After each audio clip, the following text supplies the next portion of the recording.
There's a dress hanging in your closet right now, with the tag still on it. You bought it because it looked beautiful spread out on the bed.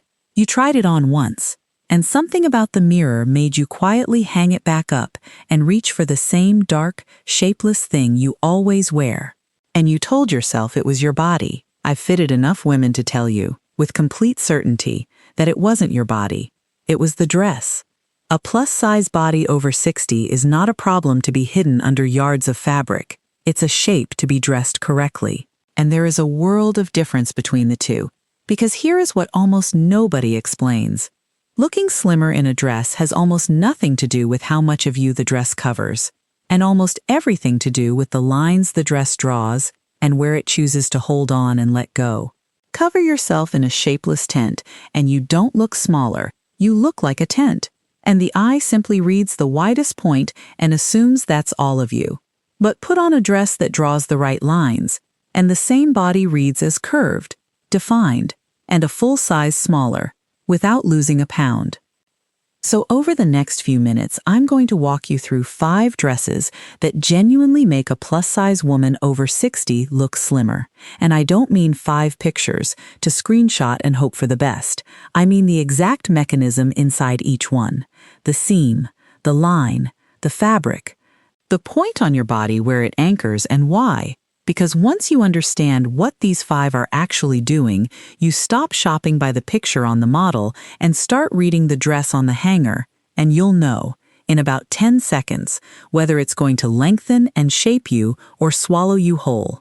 That's the real skill, and it's the one that survives every trend, not a shopping list, a pair of eyes. Let's start with the dress that does more slimming work for less effort than anything else you can own. And the reason it works is a single diagonal line. The first dress is the wrap dress. And I want you to understand precisely why it has flattered curvy women for 50 years. Because the reason is pure geometry, not magic. A true wrap dress is one continuous piece of fabric that crosses over itself at the front and ties at the side. So the 2 front panels overlap diagonally across your torso. And that diagonal is everything. Think about the lines a body can wear. A horizontal line across the widest part of you cuts you in half and announces your width. That's what a straight shift with a horizontal seam does. A dead vertical line down the center is better, but it's static. It just falls. But a diagonal line, the line a wrap draws as it crosses from one shoulder down to the opposite hip, does something the other 2 can't. It moves the eye. It carries the gaze on a long, unbroken traveling path from the shoulder, across the bust, in toward the waist. And down past the tummy to the hip, the eye follows that diagonal like a road. And because it's always in motion along the line, it never stops and settles on any single wide point. A body the eye keeps moving across reads as slimmer than the identical body the eye stops and stares at. That's not flattery, that's how human vision works. But the diagonal is only half of what the wrap is doing. The second half is the waist. A wrap ties. It physically cinches the fabric in at the narrowest point of your torso, which on most women, even and especially plus-size women, is higher than you think, right at the base of the rib cage. And here is the part women get wrong. They assume that because they carry weight through the middle, they should skim straight over the waist and hide it. That's backwards. When you skim straight over the middle, you erase your waist entirely. And a body with no waist reads as a column at its widest measurement, top to bottom, when you define the waist. Even a soft, gentle definition, you create an indent, and that indent is what tells the eye this is where she comes in, which by simple contrast makes everything above and below read as curve rather than bulk. The wrap does this automatically, with a tie you control, so you set exactly how snug it sits. You are not squeezing yourself in. You are giving the eye a reference point. Now, 2 things to check on the rack, because not every wrap is built well. First, the fabric. You want a wrap in a fabric with drape and a little weight.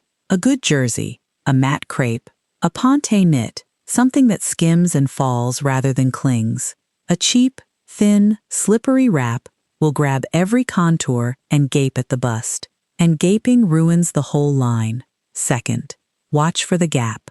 A poorly made wrap pulls open across the bust and needs a safety pin to stay decent, which is a sign the panels were cut too shallow, the fix. And the reason I steer nervous clients here first is the faux wrap, a dress cut to look exactly like a wrap, same diagonal, same waist definition, but sewn closed so it can't gape and doesn't need tying. You get the entire slimming mechanism with none of the fuss. Here's your 10-second test on the hanger. Hold the dress up and find the diagonal line where the panels cross. If it runs on a clean, long angle from shoulder toward the opposite hip, and the waist is drawn in, it will lengthen and shape you. If the front is cut straight and boxy with the wrap just printed or faked flat across a horizontal, put it back. It's borrowing the name without the geometry. The line is the whole thing, and once you can see that diagonal working, you'll start to notice its cousin, a line that runs straight down instead of across, built right into the seams of the next dress. And it's the most quietly powerful slimming trick in all of dressmaking. The second dress is the fit and flare built on princess seams. And I need to teach you the words princess seam, because once you can spot them, you'll never look at a dress the same way. Most cheap dresses are shaped with darts, little folded triangles of fabric, stitched and pressed flat, that pull the fabric in to fit the bust and waist. Darts are fine, but they're short. They end abruptly, and they don't draw a line down the body. A princess seam does something far more elegant.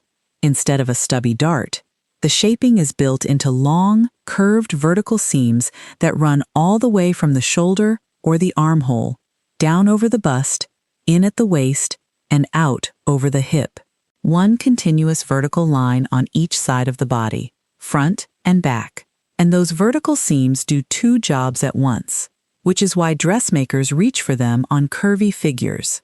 First, they shape the dress to your actual curves smoothly and continuously, so it follows you instead of hanging off you. Second, and this is the slimming part, they draw two long vertical lines down the length of your body, and vertical lines lengthen. The eye travels the full height of that seam, top to bottom, and a body the eye reads as tall reads as slim, because we perceive slimness as a ratio of height to width. Add the fit and flare cut, fitted through the bodice and waist, then flaring gently out from the waist over the hips and thighs, and you get the complete package. The vertical seams lengthen, the waist is defined at the narrowest point, and the flared skirt skims cleanly over the hips, tummy and thighs without clinging to a single one of them. The genius of this dress for a plus-size woman over 60 is what the flare does below the waist. A lot of women fear anything fitted because they think fitted means tight everywhere. It doesn't. Fit and flare means fitted only where you're narrowest, the bodice and the natural waist, and then released into a skirt that falls away from the body. That falling away is crucial. It creates negative space, a little gap of air between the fabric and your hips and thighs. And negative space is what makes the difference between a dress that shows your shape and a dress that shows your size. The skirt drapes from your waist to the fullest part of your hip and then keeps going straight down, so the eye reads the line of the skirt, not the width of the hip underneath it. You are defined up top where you want to be seen, and gracefully skimmed below where you'd rather the eye just glide past. On the rack. Here's how to find a real one. Run your hand down the front of the bodice and look for those long curved seams flowing over where the bust would be.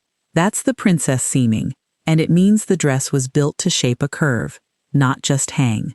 Then, hold the dress by the shoulders and look at the skirt. Does it fall from a defined waist and flare gently? Or does it either cling all the way down or balloon out into a shapeless bell? You want the clean flare that starts at the waist, and mind the waist placement. It should hit at your natural waist, the narrowest point at the base of your ribs, not drop down at the hip. Because a waist seam that lands at the hip widens you at exactly the wrong spot. Here's a small thing you can do right now. Standing wherever you are, run your fingers up your side from your hip until you feel your body curve inward. That's your natural waist, and it's higher than most dresses assume. That's where a fit and flare should hold you, and keep that waist point in mind, because the next dress does something completely different with it. It doesn't define the waist at all, and yet it's one of the most slimming dresses a tall reading woman can wear, and it's a real if. She gets the one detail right that most women get wrong. The third dress is the column done in structured fabric, and this is the dress that breaks the rule I just gave you. So pay attention, because it's the exception that proves how the whole system works. A column dress is a long, straight, vertical silhouette. It falls in one clean line from the shoulder to the hem without a defined waist, without a flare, without interruption. Now, that sounds like exactly the shapeless tent I warned you about, and in the wrong fabric. It is. The entire difference, the whole ballgame, is the fabric and the cut. A column in thin, clingy fabric drapes onto every roll and bulge and becomes a body-con disaster. But a column in a structured fabric, a heavy ponte knit, a firm crepe, a substantial woven with body, does the opposite. It holds its own straight vertical line and stands slightly away from the body, creating one long, unbroken vertical from your shoulders to your shoes. And that single unbroken vertical is the most lengthening line you can put on a body. There are no horizontal breaks to cut you into sections, no waist seam to stop the eye. Just one continuous, top-to-bottom line that the eye travels in a single sweep. A body read in one unbroken vertical sweep reads as tall, and tall reads as slim. The mechanism here is what I call the uninterrupted line, and it's why fashion has always used the column on red carpets to make people look statuesque, but it comes with conditions. And this is where women go wrong. Condition 1 is the fabric, which I've covered. It must have structure and body, or the whole thing collapses into cling. Condition 2 is monochrome. The column works because the vertical line is unbroken, so anything that breaks it, a contrast belt, a two-tone panel, a bold horizontal print, sabotages the very thing you're paying for. Keep it one single color from shoulder to hem, and ideally one you can extend into your shoe, so the vertical runs even longer and your leg reads as part of the line. Condition 3, and this is the detail most women miss. The column needs a little shape somewhere, or it does tip into tent. The best columns have subtle vertical seaming. There are those princess lines again, or gentle side shaping that suggests the body without gripping it, or they're worn with an open topper that adds a second vertical layer. A well-cut column skims, a badly cut one drapes like a sack. Here's your hanger test. Hold the dress up and see if it holds its own shape. Does the fabric have enough body to hang straight and structured, or does it fold and cling and collapse in your hand?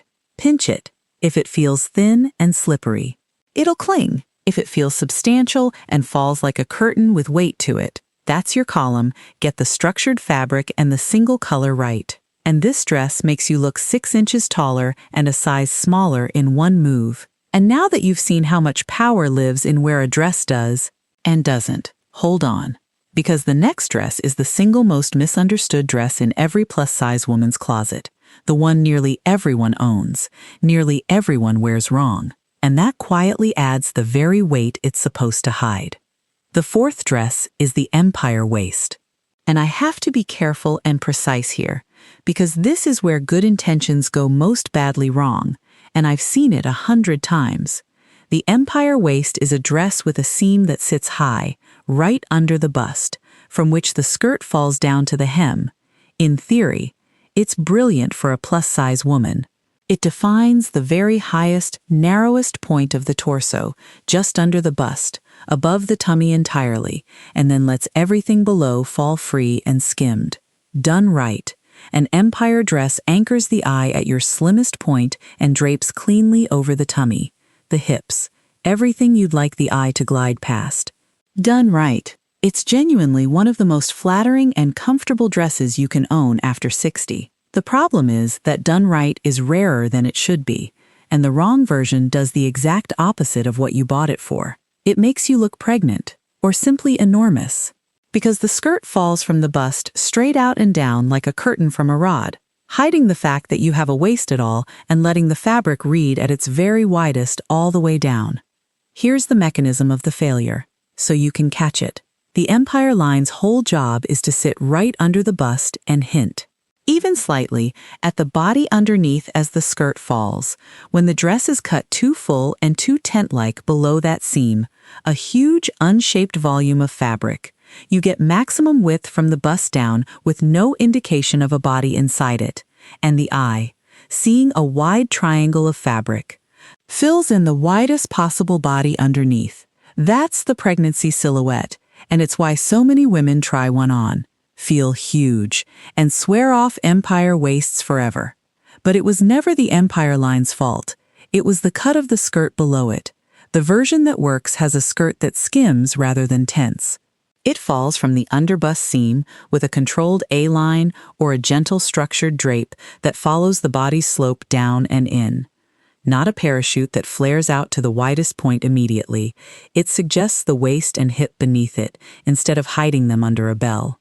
So on the rack, this is the one to inspect most carefully. Find the seam and make sure it actually sits under the bust. A waist seam that's drifted down onto the tummy is not an empire and won't work. Then, critically, look at the skirt.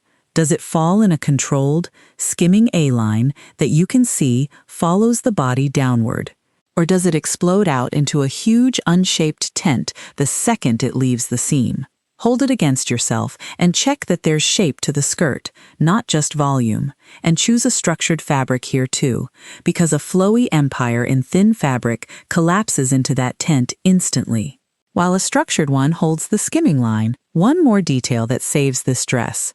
A slightly higher, more structured empire, with some shaping or a defined band under the bust, reads as intentional and elegant.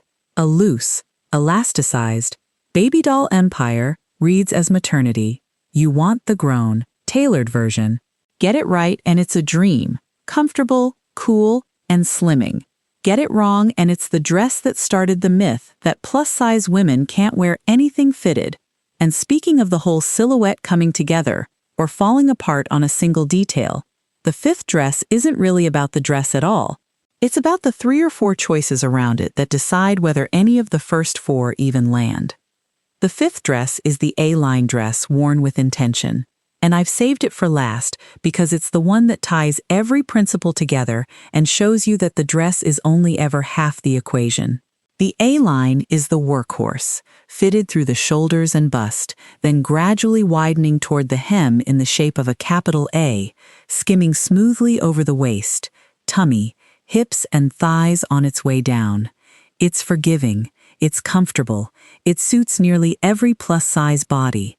And on its own, it's solidly flattering, but the A-line becomes genuinely slimming, as opposed to merely safe, only when you make 3 choices around it correctly, and these 3 choices are the ones that apply to every dress on this list, which is exactly why I want to end here. The first choice is the neckline, and it's your redirection tool. The eye goes to the highest point of interest first, before it goes anywhere else. So give it something worth looking at up at your face and collarbone, and it will start there instead of traveling down to the widest part of you. A V-neck is the single most useful neckline on a plus-size body, and for a real reason. The V draws 2 diagonal lines inward and downward toward the center of the chest, which lengthens the neck, breaks up a full bust line, and points the eye down a slim vertical channel rather than across a wide horizontal one. A scoop or a soft V-neck opens up the décolletage and keeps the eye high. What you avoid is a high, wide crew or boat neck that sits like a horizontal shelf across the widest part of your upper body, beautiful on a narrow frame, widening on a full one. The neckline decides where the eye begins, so begin it at your face. The second choice is the sleeve, because bare, heavy upper arms left fully exposed will pull the eye exactly where the dress is trying to move it away from, and a tight cap sleeve that stops at the widest part of the arm does the same.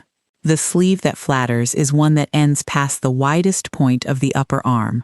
A 3/4 sleeve is the gold standard, ending at the slimmest part of the forearm and drawing the eye to that narrow point, or a soft elbow-length sleeve that skims rather than grips.